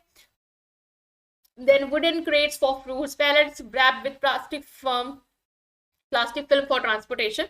तो ये सारी क्या है, आपकी tertiary packaging means big packaging है। Makes bulk production transportation easily, मतलब बल्क में सामान ले जाना आसान कर देता है। Prevent damage during shipping, shipping के दौरान प्रोडक्ट उसके अंदर है, ठीक है, तो डैमेज नहीं होगा। Help in storing product safely in warehouse. Warehouse में आप क्या कर सकते हो, प्रोडक्ट को सेफली स्टोर कर सकते हो without any problem. So now guys, in this part we are going to discuss this topic, that is labeling, meanings and types। इससे पहले हमने प्रोडक्ट की ब्रांडिंग को समझाया, पैकेजिंग को अंडरस्टैंड किया, अब हम लेबलिंग पे स्विच कर रहे हैं। उससे पहले वाले पार्ट जरूर देखेंगे चैनल की प्लेलिस्ट में जाके। आज हम डिस्कस करने वाले हैं लेबलिंग क्या होती है, मीनिंग और टाइप्स। तो सबसे पहले स्टार्ट करते हैं मीनिंग से। So label means printing important product details on the package. आपने देखा होगा प्रोडक्ट के पीछे क्या होती है, इंपॉर्टेंट डिटेल्स लिखी होती है प्रोडक्ट के बारे में, ठीक है। दिस इज लेबलिंग, ठीक है। जैसे कि उसमें क्या होता है कि प्रोडक्ट का नेम क्या है, ठीक है, ब्रांड नेम क्या है, इसमें कौन कौन से इंग्रेडिएंट यूज हुए हैं, कब एक्सपायर हो जाएगी, ठीक है, बेस्ट बिफोर क्या डेट है उसकी, और क्या कैसे यूज करना है, वो सारी इन्फॉर्मेशन। जैसे देख रहे हो यहाँ पे जो भी एग्जांपल में आपकी फोटोज लगी हुई है, इस तरीके से आप चीजें देखते हो, चाहे चिप्स हो या कुछ भी हो, न्यूट्रिशनल फैक्ट वगैरह लिखे होते हैं। ये सब इंपॉर्टेंट जो प्रिंटेड इन्फॉर्मेशन है, ये क्या है, यही होती है आपकी लेबलिंग। बहुत ईजी है। नेक्स्ट आता है टाइप्स ऑफ लेबल। लेबल्स के टाइप्स कितने होते हैं, तो लेबल्स आर टैग्स, स्टिकर और printed information attach to a product. मतलब प्रोडक्ट से अटैच होने वाली ये प्रिंटेड इंफॉर्मेशन है। हो सकता है इसमें टैग्स हो, स्टिकर्स हो, ठीक है, ये सब क्या है, लेबल्स हैं। ये हेल्प करते हैं कस्टमर को अंडरस्टैंड करने में कि प्रोडक्ट है क्या, उसको यूज क्या कैसे करना है, और उसकी इंपॉर्टेंट डिटेल्स लाइक उसकी एक्सपायरी डेट क्या है, उसमें कौन कौन से इंग्रेडिएंट यूज हुए हैं, ठीक है, कोई अगर वार्निंग है तो वो क्या है, जिससे आपको अपने आप को प्रिवेंट करना है, ये सारी चीजें। नेक्स्ट आता है कि टाइप्स ऑफ लेबल क्या है। पहला है brand label, shows the brand name only. मतलब ये ऐसा लेबल है जो सिर्फ आपको ब्रांड नेम शो करता है कि ये हमारे ब्रांड का नेम है। This type of label only display the brand name without extra detail. मतलब बिना किसी एडिशनल डिटेल के, that label contain only brand name.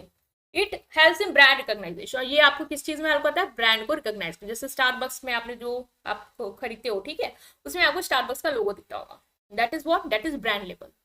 तो Nike shoes logo on shoes, Apple logo iPhone, iPhone में Apple का logo होता है, वो क्या है? ब्रांड का लेबल है, ठीक है। Adidas tags on T shirt, T shirt में जो उनका टैग है, तो ये सब क्या है? ये सब आपके ब्रांड लोगो। कपड़े में भी आप खरीदते हो तो कपड़े में भी ब्रांड के लोगो होते हैं, this is what, this is brand label. क्यों इंपॉर्टेंट है? Make the product look premium, क्योंकि हम ऑफकोर्स एप्पल में अगर वो एप्पल का लोगो ना हो, आईफोन में अगर एप्पल का लोगो ना हो तो हमें लगता नहीं है कि वो एप्पल का ही फोन है, ठीक है, आईफोन ही है वो, हमें लगता है कि वो लोकल फोन है। तो वो लोग उसी को ही, आपने देखा होगा लोग क्या करते हैं, दिखाते रहते हैं कि ये एप्पल, ये original Apple. So make the product look premium, वो उसका ब्रांड है, वो लेबल है, तो ऑफकोर्स वो प्रीमियम करेगा उस प्रोडक्ट को।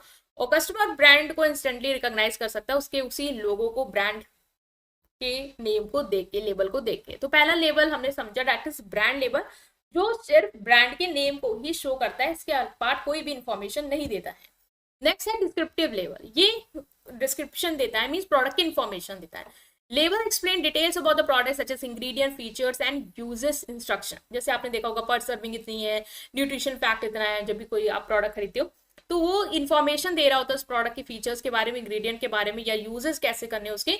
तो वो लेबल क्या होता है? वो होता है आपका डिस्क्रिप्टिव लेबल।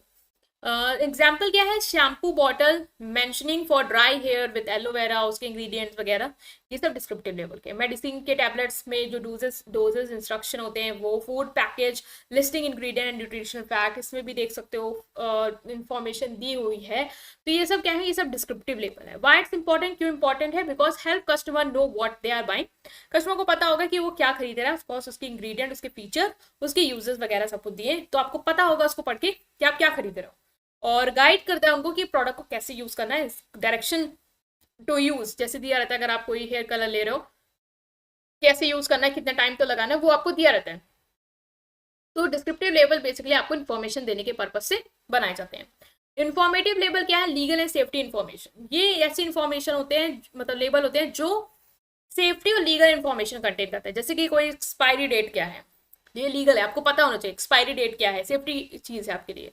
प्राइस क्या है, वेटेज क्या है, हैंडलिंग इंस्ट्रक्शन क्या है, तो ये लीगल और सेफ्टी इन्फॉर्मेशन दे रहे हैं। Safety information like handling instruction क्या है, कैसे आपको हैंडल करना ताकि आप सेफ रहो, ठीक है। एक्सपायरी डेट क्या है, जिससे आप सेफ रहो, ठीक है, एक्सपायर प्रोडक्ट ना खा लो।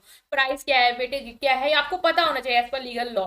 तो ये सारी इन्फॉर्मेशन जो आपको लेबल देता है, that is informative label. Best before date on milk carton, handled with care sticker on fragile items, barcodes and QR code for scanning.